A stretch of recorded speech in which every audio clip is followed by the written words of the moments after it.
90-তে 3 জোটের রূপরেখা শান্তিপূর্ণভাবে ক্ষমতা হস্তান্তরের প্রক্রিয়া যাতে বাংলাদেশে থাকে সেই বিষয় নিয়ে একটা ঐক্যমত্যের জায়গা তৈরি হলো।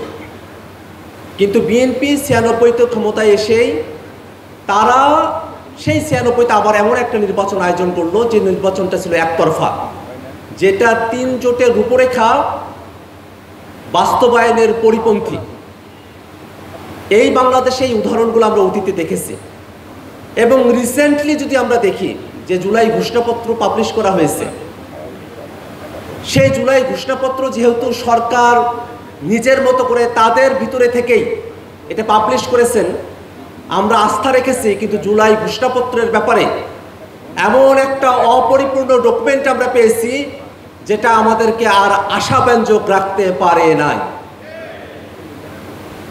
জেন্টেলম্যান এগ্রিমেন্টের কথা বলা হয়, জুলাই ঘোষণাপত্র জেন্টেলম্যান এগ্রিমেন্টের একটা উদাহরণ, যেখানে জেন্টেলম্যানরা বসে গত 16 বছরে আমাদের আন্দোলনের যে ইতিহাস, সেই ইতিহাসকে তারা সেখানে অন্তর্ভুক্ত করেন নাই। অতএব শুধুমাত্র মুখের কথায়, শুধুমাত্র জেন্টেলম্যান এগ্রিমেন্টের দোহাই দিয়ে, আন্ডারস্ট্যান্ডিংয়ের দোহাই দিয়ে ঐক্যমত্য কমিশনের আলোচনাগুলোকে বাংলাদেশে বাস্তবায়ন করা হবে, এই বিষয়ে আমরা আস্থা রাখতে পারি না।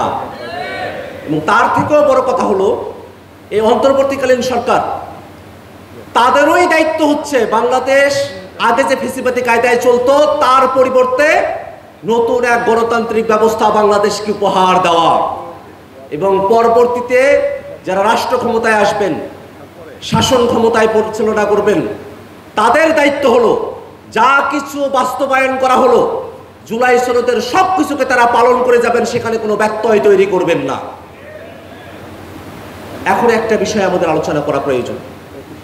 ঐক্যমত্য কমিশনের 2য় দফার বৈঠকে আমরা যে বিষয়গুলো নিয়ে আলোচনা করেছি, সংবিধানের মূলনীতি থেকে শুরু করে নিয়ে সংবিধান সংশোধন, প্রধানমন্ত্রী, রাষ্ট্রপতি, সংসদের গঠন, উচ্চকক্ষ, বিচার বিভাগ, জরুরি অবস্থা, এই প্রত্যেকটা বিষয় সংবিধানের সঙ্গে ওতপ্রোতভাবে জড়িত বিষয়। আমরা এতগুলো বিষয়ে সংবিধানের বর্তমান যে টেক্সট তাতে পরিবর্তনের কথা বলেছি, তাতে এই সংবিধান কার্যত আর এক্সিস্টিং থাকে না, এটা আর থাকেই না।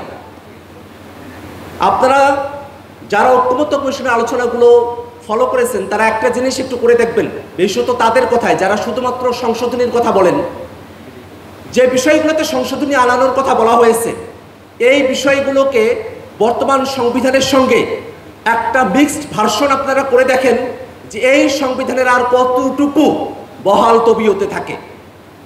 এই সংবিধানের বড় অংশটাই আর বহাল তবিয়তে থাকে না, কিন্তু একটা জিনিস থাকে, সেটা হলো সংবিধানের বেসিক স্ট্রাকচার।